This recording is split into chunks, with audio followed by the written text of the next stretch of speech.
Hello students, we will continue this video. So इसमें आप देखो, अगर मैंने इसको एज अ वेरिएबल लिया है सी को, तो इसकी वैल्यू क्या आनी चाहिए? ए और बी को हम प्लस करेंगे, वो आना चाहिए। ठीक है, इसका आंसर आना चाहिए 73। लेकिन अब मैंने क्या किया, सी को स्ट्रिंग्स में लिख दिया। स्ट्रिंग्स में लिखने की वजह से इसका आंसर क्या आएगा? सी आएगा, क्योंकि आपने उसको एज अ स्ट्रिंग कर दिया है। ये बहुत इंपॉर्टेंट है, बच्चे हर बार इसी में मिस्टेक करते हैं, वेरिएबल्स में क्योर्स लगा देते हैं। तो क्योर्स लगाने से क्या हो गया, वो स्ट्रिंग बन गया। और स्ट्रिंग क्या करता है? सिर्फ प्रिंट करने का काम करता है। अब now you will see it's answer is C, as I have told. ये देखिए सी आ गया इसका आंसर, ठीक है, विच इज़ रॉन्ग। तो ये बहुत इंपॉर्टेंट है कि जब भी आप वेरिएबल्स लेंगे और उनको प्रिंट कराएंगे। अब सी भी तो एक वेरिएबल है, क्योंकि सी में क्या, हमने सी क्यों लिया है? क्योंकि ए और बी की वैल्यू सी में स्टोर होगी। अब मैंने क्योर्स हटा दिए, अब आप देखना इसका आंसर आएगा 73, जो होना चाहिए। आ गया, ठीक है। तो इस तरह से हम किसी स्ट्रिंग को भी प्लस करा सकते हैं। आपने ए ले लिया, सपोज मैंने ले लिया, ठीक है, स्ट्रिंग। अब हम स्ट्रिंग को भी तो स्टोर कर सकते हैं, ठीक है। A plus B, Preeti Bansal, A में प्रीति, बी में Bansal, C is equal to A plus B और प्रिंट सी। अब देखिएगा इसका आंसर क्या आएगा, क्योंकि हम स्ट्रिंग्स को भी ऐड कर सकते हैं। सी, प्रीति बंसल आ गया, ठीक है। तो you can add the strings, लेकिन ये स्ट्रिंग्स हैं, तो स्ट्रिंग की वैल्यू को देखो मैंने किस में लिखा है? क्योट्स में। और जब मैंने नंबर्स लिखे थे तो उसमें क्योट्स नहीं लगाया था। वेरिएबल में ध्यान रखना, because C is a variable, A is a variable, B is a variable, तो ये इस क्योट्स में नहीं लगाएंगे। अच्छा, वेरिएबल्स लेने के लिए मैंने आपको कुछ रूल्स बताए थे। अगर मैंने सपोज A1 लिख दिया तो ये रॉन्ग है। ये देखो इनवैलिड सिंटेक्स आ गया। मैंने आपको बताया था स्पेस अलाउड नहीं है, ठीक है। कई बार आपको लगता है कि स्पेस नहीं अलाउ है, तो उसमें कुछ तो होना चाहिए, तो आप अंडरस्कोर यूज़ कर सकते हो और इट विल एक्सेप्ट इट। अच्छा, वो इसलिए दे रहा है क्योंकि मैंने वहाँ पे जो ए प्लस बी एक्सेप्ट, इसको भी तो यहाँ पे हमें _1 करना पड़ेगा, है ना, कि हमने वेरिएबल का नाम _1 लिया है, ठीक है। तो ये कुछ रूल्स हैं वेरिएबल्स के लिए जो आपको लर्न करने हैं।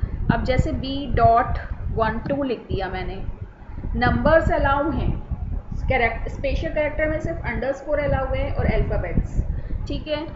अब ये एरर देगा, क्यों? क्योंकि डॉट अलाउ नहीं है, सिर्फ अंडरस्कोर अलाउ है। अच्छा, एक डिफरेंस मैं आपको और शो करती हूँ। जैसे मैंने सपोज इसको ले लिया, अब ये देखो केस सेंसिटिव कैसे, ये मैं आपको प्रूफ करूँगी। मैंने यहाँ पे ले लिया कैपिटल ए, ठीक है। अब यहाँ पे मुझे कैरेक्टर्स, ये जो वेरिएबल्स हैं इनको भी चेंज करना पड़ेगा, ठीक है। अब आप देखना ये कोई एरर नहीं देगा,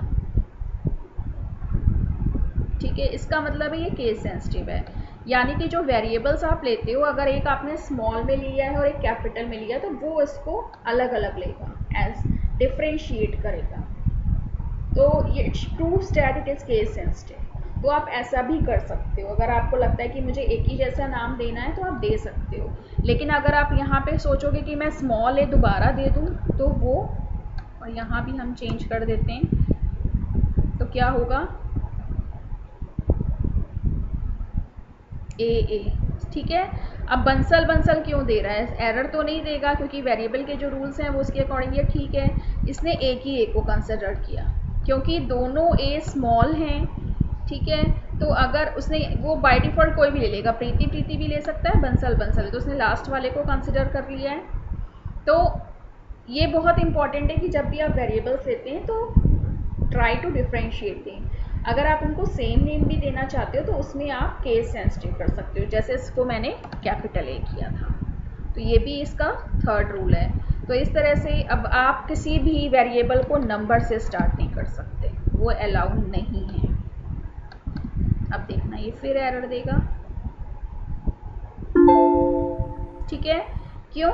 क्योंकि नंबर से अलाउ नहीं है। हाँ, अंडरस्कोर से आप स्टार्ट कर सकते हो। मुझे यहाँ भी चेंज करना पड़ेगा,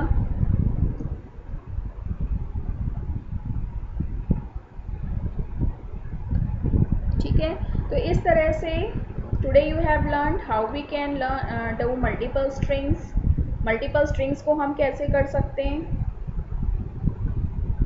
ठीक है, और वेरिएबल्स को हम कैसे डिफाइन करेंगे। ये सब लिटरल्स हैं। लिटरल्स क्यों कहते हैं, अब देखो यहाँ पे जो प्रीति बंसल दिया है, जितनी बार भी आप रन करोगे आपका हमेशा आंसर प्रीति बंसल आएगा। देखो ये होता है लिटरल, वैल्यू चेंज नहीं हो रही।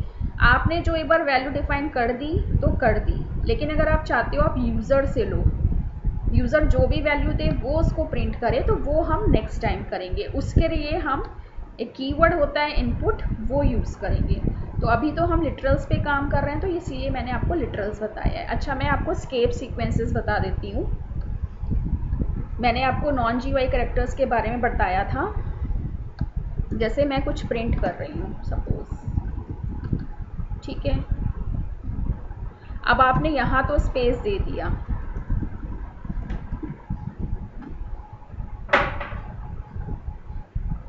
पहली बात तो ये इसको मानेगा नहीं क्योंकि ये मल्टीपल लाइन स्ट्रिंग है। चलो मैंने इसको, अब मैंने स्लैश भी लगा दिया, फिर भी ये इसको सिंगल लाइन में करेगा। तो अब क्या होता है कि प्रॉब्लम यही आती है पाइथन में कि नॉन जीयूआई कैरेक्टर्स को समझता है। तो एक तरीका और है, अगर आप मल्टीपल लाइन स्ट्रिंग्स में करना चाहते हो, यू कैन यूज़ /n। मैंने आपको अगर याद हो तो स्केप सीक्वेंसेस के बारे में बताया था जो हमेशा स्लैश से स्टार्ट होते हैं, ठीक है। तो /n का मतलब है it will start from a new line. ये भी एक तरीका है मल्टीपल लाइन स्ट्रिंग्स में लिखने का बाय यूजिंग स्केप सीक्वेंसेस।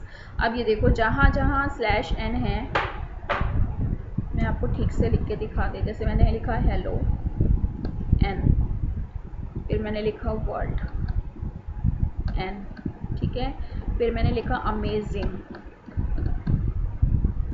ठीक है। अब ये देखो हेलो और वर्ल्ड अलग अलग लाइन में आएगा और अमेजिंग भी।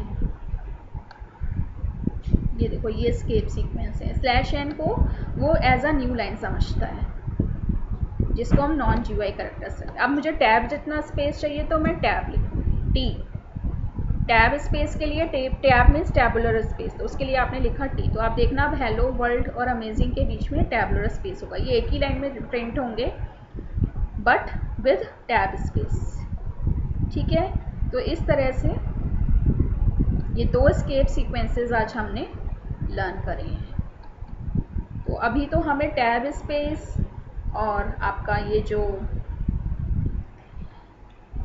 न्यू लाइन है, ये दो स्केप सीक्वेंसेस में ही यूज़ आना है। तो आज हमने करा multiple line string, single line string, literals को हम कैसे करते हैं और how we can use escape sequences. तो ये ध्यान रखना, स्केप सीक्वेंसेस हमेशा फॉलोड होते हैं // ये देखो ये टैब के लिए है और n होता है न्यू लाइन के लिए। It is always followed //। तो इसीलिए स्केप सीक्वेंसेस बनाए गए हैं क्योंकि ये नॉन जीयूआई कैरेक्टर्स को अंडरस्टैंड नहीं करते हैं। Thank you.